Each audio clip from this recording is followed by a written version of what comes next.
Assalamualaikum warahmatullahi wabarakatuh. Bagaimana kabar kalian hari ini? Semoga senantiasa sehat dan selalu semangat dalam mengikuti pelajaran.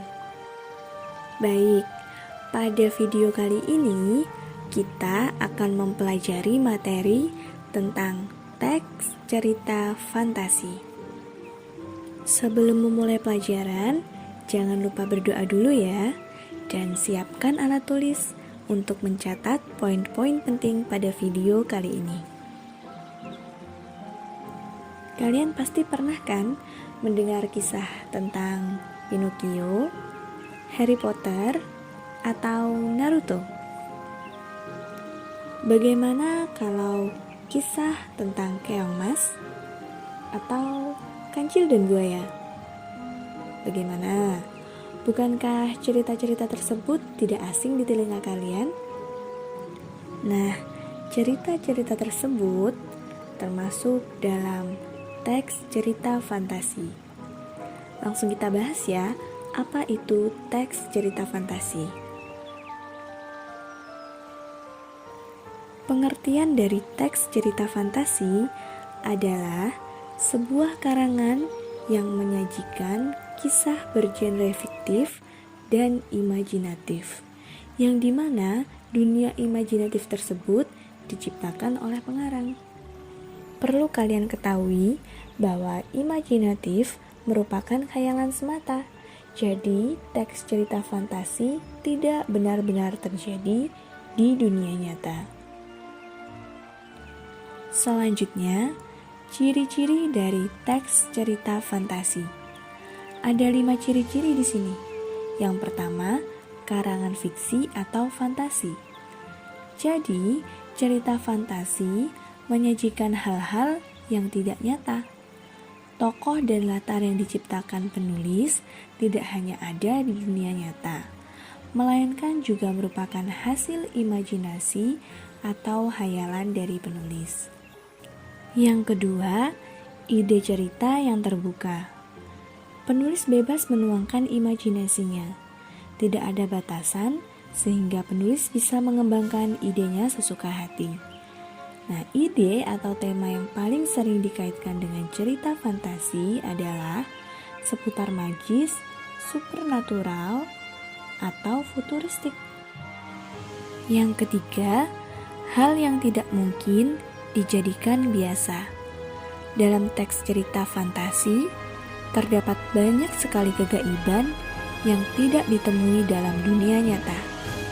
Misalnya pada kisah Pinocchio. Ketika dia berbohong, hidungnya akan memanjang dengan sendirinya. Hal tersebut sungguh tidak mungkin bukan terjadi dalam dunia nyata. Jadi, imajinasi tersebut hanya terjadi pada teks cerita fantasi yang dituangkan oleh penulis. Yang keempat, tokoh yang unik. Tokoh dalam teks cerita fantasi umumnya memiliki kelebihan tersendiri yang unik dan berbeda dari tokoh-tokoh yang berada dalam dunia nyata. Ciri yang kelima, bahasa yang variatif dan ekspresif. Bahasa yang digunakan dalam teks cerita fantasi merupakan bahasa yang variatif, ekspresif, dan menggunakan ragam percakapan. Jadi, bahasa yang digunakan bukan bahasa formal ya, melainkan bahasa non-formal atau bahasa yang kita gunakan dalam percakapan sehari-hari. Selanjutnya adalah unsur teks cerita fantasi. Unsur yang pertama adalah ide cerita. Tidak berbeda dengan teks cerita lainnya, teks cerita fantasi juga sangat memerlukan ide cerita, karena ide cerita merupakan hal penting dalam teks cerita. Yang kedua adalah latar. Latar meliputi tempat, waktu, dan suasana. Di mana kejadian tersebut terjadi, kapan, dan bagaimana suasananya akan lebih jelas jika terdapat latar dalam sebuah cerita. Yang ketiga adalah tokoh yang unik. Tokoh dalam teks cerita fantasi umumnya memiliki kelebihan tersendiri yang unik dan berbeda dari tokoh-tokoh dalam kehidupan nyata atau dalam teks cerita lainnya. Yang keempat, bersifat fiksi atau hayalan. Jadi, sumber karangan diperoleh dari hasil imajinasi atau hayalan penulis. Yang terakhir adalah gaya bahasa. Karena yang kita bahas adalah teks cerita fantasi, jadi penggunaan gaya bahasa sangat perlu diperhatikan karena teks cerita fantasi berbeda dengan teks cerita lainnya. Selanjutnya adalah jenis teks cerita fantasi. Jenis teks cerita fantasi dibagi menjadi dua. Yang pertama, berdasarkan kesesuaiannya dengan kehidupan nyata. Dan yang kedua, berdasarkan latar cerita.